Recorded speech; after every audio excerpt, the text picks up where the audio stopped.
नमस्कार, Saroj cooking world मराठीमध्ये आपलं स्वागत आहे। आज मी सीनियर सिटीजन, डायबिटीज पेशंट यांच्यासाठी डोशाचा प्रकार एक दाखवणार आहे। याच्यात आपल्याला 1 वाटी उडदाची डाळ 5-7 तास भिजवून घ्यायची आहे। त्याच्यात अर्धा चमचा आपल्याला अख्खी मेथी टाकायची आहे। ही डाळ भिजलेली आहे। आता मी ही डाळ पाणी न घालतानाच मिक्सरच्या भांड्यात वाटून घेणार आहे। जसं आपण इडलीसाठी वगैरे करतो ना, तशा प्रकारे आपल्याला ही डाळ पाणी न घालतानाच वाटून घ्यायचे। तर आता आपण ही सगळी डाळ भांड्यात घालूया मिक्सरच्या आणि चांगली पेस्ट करून घेऊया तिची।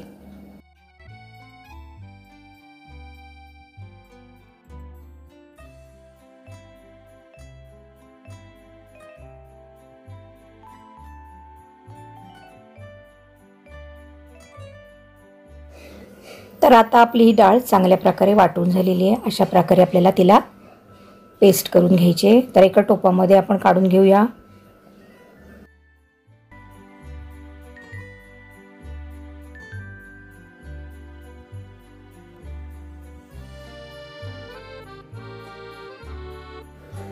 आपली डाळ आता टोपामध्ये सगळी काढून झालेली आहे। आता आपण 1 ग्लासभर पाणी घेतलेलं आहे। त्यातलं आपण थोडं घालून या मिक्सरच्या भांड्यात फिरवून घ्यायचं आहे। थोडं जी डाळ वगैरे आहे ना, ती सगळी अशी डाळीचं पेस्ट आहे ना, ती अशी सगळी हाताने आपण साफ करून घ्यायची आणि हेच पाणी आपल्याला त्या मिश्रणात घालायचं आहे। तर 1 ग्लासभर आपण आधी पाणी घेतलेलं आहे। आपल्याला किती पीठ भिजवायला पाणी लागते ते आपण अंदाजाने टाकायचं नाही। तर मी ते सांगितल्याप्रमाणे तुम्ही पाणी घ्या। तर 1 ग्लासातलं पाणी मी थोडं टाकलेलं आहे मिक्सरच्या भांड्यात। आता आपल्याला काय करायचं आहे, तर आता आपल्याला रवा घ्यायचा आहे। हा रवा मी जसं आपण शिऱ्यासाठी वगैरे घेतो ना, तो रवा घेतलेला आहे आणि हा रवा जरा शेकून घ्यायचा असतो। हा माझा जरा रवा जरासा शेकून मी भरून ठेवते आणल्यावर। तर त्याच्यासाठी आपल्याला हा रवा घेतलेला आहे। तर रवा आपल्याला किती घ्यायचा आहे, 1 वाटी डाळ भिजत घातली आहे, त्याच्यासाठी आपल्याला 3 वाटी रवा घालून घ्यायचा आहे। तर अशा प्रकारे याच वाटीच्या मापाने आपल्याला हा रवा मोजून घ्यायचा आहे। तर तुमच्याकडे जाड रवा असला तर तुम्ही मिक्सरला लावून घेऊ शकता। तर अशा प्रकारे मी हा रवा घेतलेला आहे, तो आपण आता घालून हे मिश्रण सगळं मिक्स करून घ्यायचं आहे। तर आता आपण थोडंसं चवीपुरतं मीठ घालणार आहोत। तुम्ही नंतर घातलं तरी चालेल, नाही घातलं तरी चालेल, पण चवीपुरतं थोडंसं मीठ घालायचं आणि हे असं फेटून घ्यायचं आहे आपल्याला। तर आता आपण मिक्सरच्या भांड्यात ते पाणी घातलेलं ना, तेवढं घालून घेतलं आहे। पुन्हा आपल्याला किती पाणी लागतं आहे ते आपण बघूया। तर पुन्हा आपण याच्यात थोडं पाणी घालून घेऊया। भांडं आपलं अजून स्वच्छ झालेलं नाही आहे। तर आपण आता 1 ग्लासभर पाण्यात हे पीठ कसं भिजवायचं ते बघूया।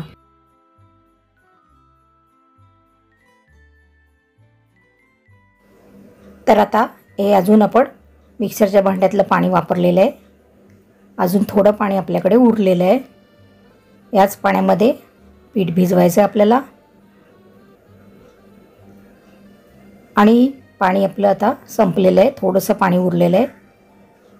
तर हे पीठ एकदम पातळ करायचं नाही, जरासं जाडच ठेवायचं, कारण जास्त पाणी वगैरे घातलं ना तर पीठ ते जास्त आंबट होतं आणि व्यवस्थित असं फुलत नाही।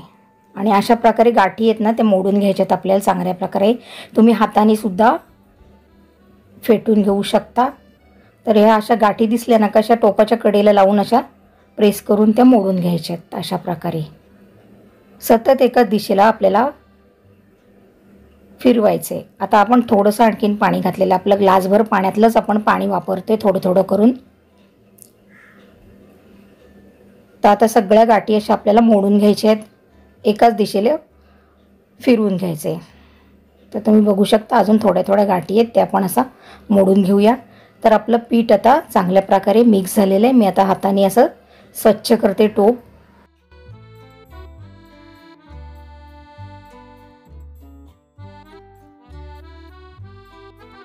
पीठ आपलं चांगलं भिजवून झालेलं आहे, मिक्स करून झालेलं आहे। आता आपण या चमच्याचं सुद्धा सगळं हे मिश्रण काढून घ्यायचं आहे। आता आपण हे पीठ फर्मेंट होण्यासाठी ठेवून द्यायचं आहे 8 तासासाठी। हे मी रात्री केलेलं आहे। आता त्याला झाकून ठेवणार आहे। तुम्ही बघू शकता इथे हवेचे बुडबुडे यायला लागलेत आणि पीठ फर्मेंट व्हायची प्रक्रिया सुरू झालेली आहे। असे बुडबुडे येईपर्यंत आपल्याला फेटून घ्यायचे, 10 ते 15 मिनटं असं फेटून घेतलं की छान पीठ येतं आपलं। तर आता मी हे पीठ झाकण देऊन रात्रभर ठेवून देणार एका बाजूला। तुम्ही बघू शकता तर आता आपण हे उद्या सकाळी बघूया।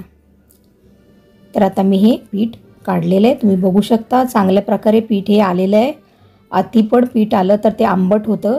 तर अशा प्रकारे हे पीठ आपलं डोशांचं तयार झालेलं आहे। तर आता आपण तवा गरम करूया आणि त्याच्यावर डोसे काढून घेऊया। तर याच्यातलं मी थोडं पीठ काढून घेणार आहे एका दुसऱ्या टोपामध्ये। तर आपण असं का करायचं आहे, कारण आपण एकाच वेळेला एवढे भरपूर असे डोसे करत नाही आहोत। आपल्याला जेवढे हवेत 5-6 तेवढे आपण करणार आहोत। मग अख्खं पीठ पाणी घातल्यावर खराब होतं, म्हणून आपण काय करायचं आहे, जेवढं आपल्याला हवं आहे तेवढंच आपण काढून घ्यायचं आहे आणि बाकीचं आपण फ्रीजमध्ये ठेवून द्यायचं आहे। हे पीठ 2-3 दिवस सहज राहतं। आता ह्याच्यात मी एक पेलाभर पाणी घेतलं आहे, त्यातलं अगदी थोडंसं पाणी घालणार आहे आणि थोडंसं हे बॅटर पातळ करून घेणार आहे। कन्सिस्टन्सी तुम्ही बघू शकता, जास्त पातळ किंवा जास्त जाड पण नाही आहे, या प्रकारे आपल्याला करून घ्यायचं आहे। तर अर्धा पेला मी पाणी इथे वापरलेलं आहे।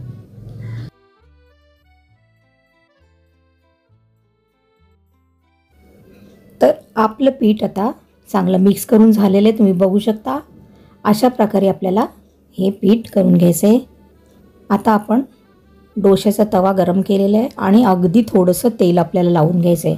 भरपूर असं तेल ह्या डोशांना लावायचं नाही, कारण आपण हे सिनियर सिटीजनसाठी करत आहोत। तर मी बघू शकता, आता मी एक डावभर पळीभर असं पीठ घेतलेलं आहे आणि अशा प्रकारे मी हा डोसा पसरवून घेत आहे। तुम्हाला जाड पातळ कसा हवा त्याप्रमाणे तुम्ही मिश्रण घालू शकता।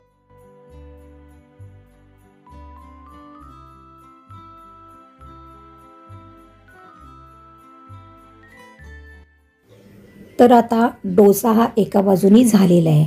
सहजरित्या हे डोसे सुटले जातात।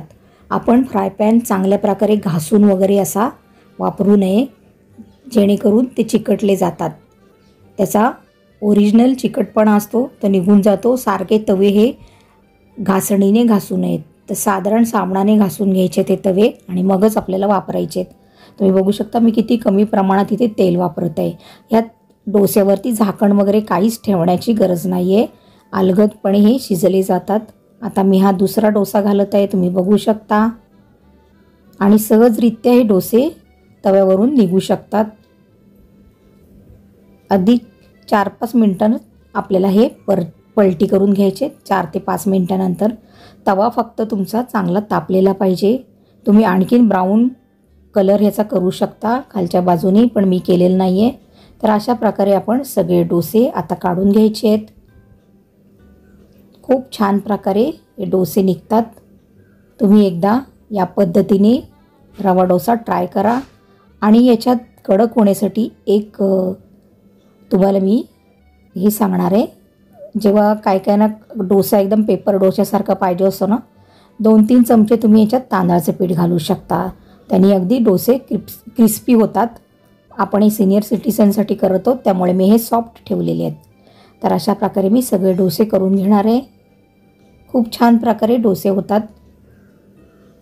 तर आता आपण सगळे डोसे अशाच प्रकारे करून घेऊया।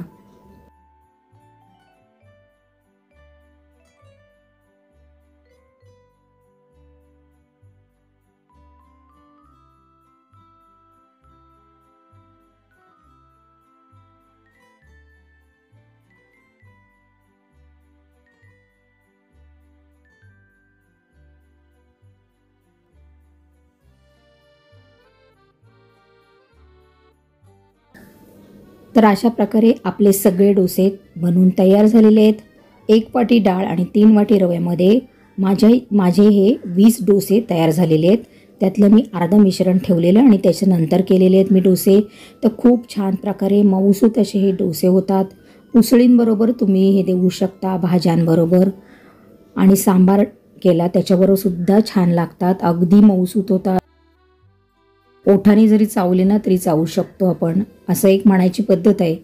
तर इथे हे छान प्रकारे आपले डोसे तयार झालेत। रवा डोसे बघू शकता, कुठेही डोसे फाटलेले नाहीत, तुटलेले नाहीत। तर अशा प्रकारे तुम्ही बनवू शकता आणि याचा आस्वाद घेऊ शकता। तर डोस्यांबरोबर मी इथे चटणी करणार आहे। अर्धी वाटी नारळ घेतलेले आहे, त्याची काळी पाट काढून टाकली। 2-3 लसणाच्या पाकळ्या, थोडी कोथिंबीर, पुदिन्याची पानं, पाव कैरीचे तुकडे करून घेतले, 2 हिरव्या मिरच्या घेतलेल्या आहेत। तिखट तुम्ही तुमच्या आवडीप्रमाणे करायचे। चवीनुसार मीठ आणि अर्धा चमचा साखर. ह्या डोस्यांबरोबर आपल्याला ही चटणी तयार करायची. तर अशा प्रकारे मी ही चटणीसुद्धा रेडी केलेली आहे. तर खूप छान चव लागते. तर अशा प्रकारे आपली डोस्याबरोबर चटणी तयार झालेली आहे. तुम्ही नक्की ट्राय करा. डोस्याची रेसिपी कशी वाटली ते पण मला कमेंटमध्ये सांगा. रेसिपी जास्तीत जास्त शेअर करा. चॅनलला सबस्क्राईब केलं नसेल तर सबस्क्राईब करा आणि सरोज कुकिंग वर्ल्डला पुन्हा भेट द्या. रेसिपी संपूर्ण बघितल्याबद्दल धन्यवाद. Thanks for watching.